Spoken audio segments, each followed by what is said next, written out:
قاعده چهارم ثم قال میگه سپس گفت رحمه الله تعالی القاعده الرابعه قاعده چهارم ان المشرك الزمانین اغلظ الشرك من الاولین. قاعده چهارم خیلی مهم است. بیان مشرکان این زمان ما را تحدیداً ذکر می‌نماید. می‌فرماید که ان مشرک زمانین، اینکه مشرکان زمان ما اغلظ الشرك من الاولین، شرک آنها غلیظتر و شدیدتر و سخت‌تر از شرک اولین دیده. از شرک کافران پیش از اسلام ده شرک مردم حاضر بدتر است میگوید.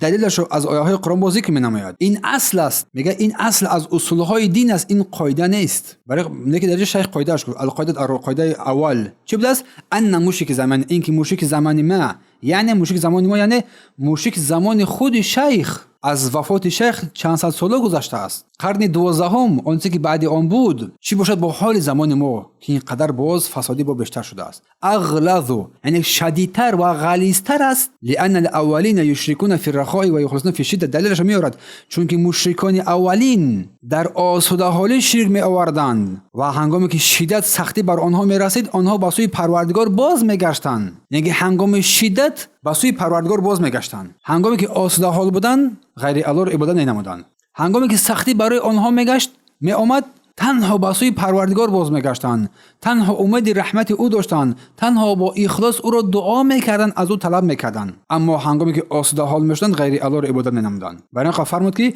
ان مشرک زمان شرکهم دائم. مشرک زمان ما شرکشون دائمی است. اما مشرک زمان ما، مشرکان زمان ما که زندگی دارند شرک آنها دائمی است. هم در آسوده حالی هم در سختی همیشه به سوی همون شرکشون باز میگردند. از آنها در شرک واقع شده است، هم در حال آسوده حالی هم در حال شدت سختی.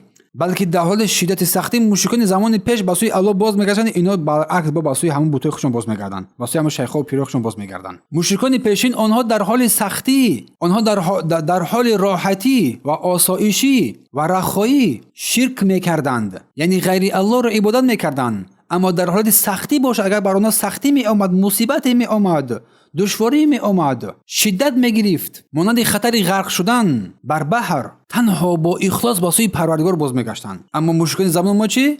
شرک آنها دائمی است، یعنی در حالت سختی و در حالت آسوده حالگی غیر الله را همیشه عبادت میکنند، در هیچ حالت عبادت را از برای الله صرف نمیکنند. و دلیل آن قول الله سبحانه و تعالی این قاعده اخیران میفرماید که فاذا ركبوا في الفلك دعوا الله مخلصین له الدين فلما نجاهم الى البر اذا هم يشركون.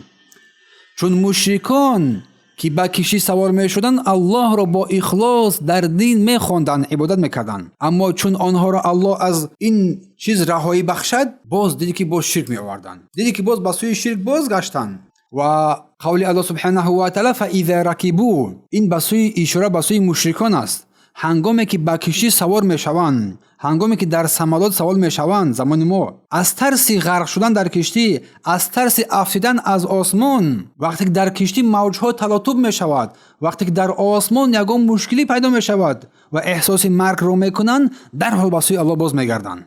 دعوا الله مخلصین له الدین، یعنی آنها عبادت خود را عبادت خدایان خود را ترک میکردند، خالصانه با طلب با تمام اخلاص به سوی الله باز میگشتند. این اخلاص در ظاهر با زبان و در باطن با دل، با زبان و با دل به سوی الله باز میگشتند در حالت سختی و دلهایشان از غیر الله در آن حالت سختی خالی نمیشد. بت‌های خود را فراموش میکردند، الهان خود را فراموش میکردند. اما فلما نجاهم الی البر، اما وقتی که الله آنها را از آن خطر نجات میدهد، به خشکی میرسند، به آسوده حال میرسند، باز شرک میآورند. کلمه فلما در اینجا به معنای هنگامی که به زمین میرسند، در امنیت قرار میگیرند، اذا هم یشرکون، پس اینجا هست که چیز آنها دیگر باز شرک میآورند، به حالت پیشینه خود شرک خود باز میگردند. پس فرق مشرکان زمان مؤلف، مشرکان پیش از حال سختی مانند خطر غرق شدن عبادت را خالص از برای الله قرار میدادند، اما در حال آسوده حالی شرک میکردند.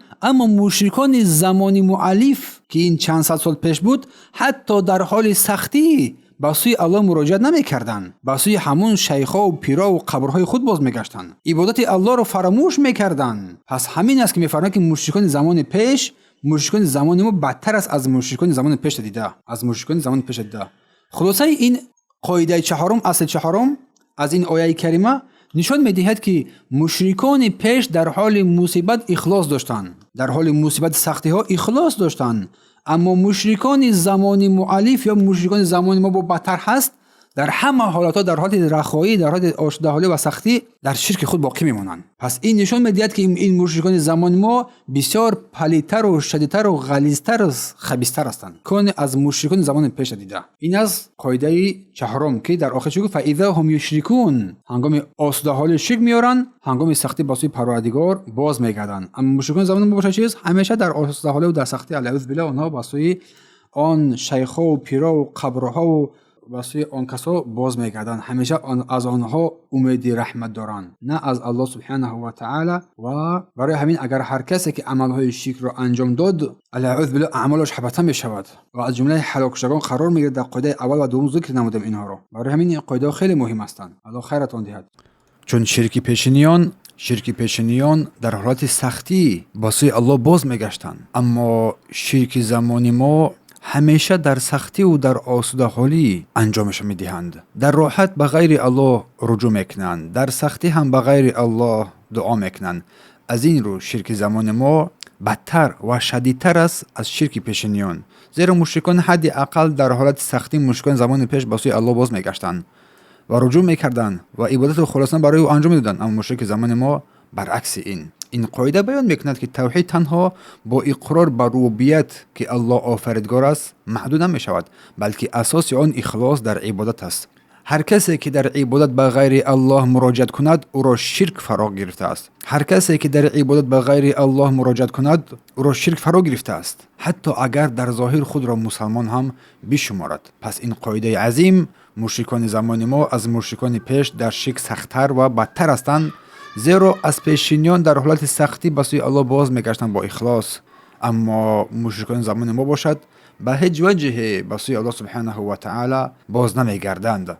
همین است که در آیه اسراء الله میفرماید وقتی که در بحر بر شما بلا رسد، همه آنهایی که غیر الله را میخواندند ترک میکنند و به سوی الله سبحانه و تعالی رجوع مینمایند. و مشرکان زمان ما مراد از این کسانی که قبرها، اولیا، سنگها، جنها، شیخها، ولیها و غیر از اینها را عبادت میکنند، از برای آنها رکوع و سجده مینمایند. این هست در تنگی، در فراخ دستی، در همه حالت به سوی آنها دعا میکنند. مثلا اگر در بحر این دو قسمت غرق شوند، آن یکی مشرکان زمان پیش به سوی الله باز میگردد، اما مشرکان زمان ما شیخ، پیر، اولیا، قبرها، مولانا و غیره به سوی آنها مراجعت میکنند. برای همین گفتن که این شرک از شرک پیشینیان بدتر و سختتر است، زیرا هیچگاه در هیچ حالت به سوی الله با اخلاص باز نمیگردد. بارک الله فیکم. این بود قاعده چهارم.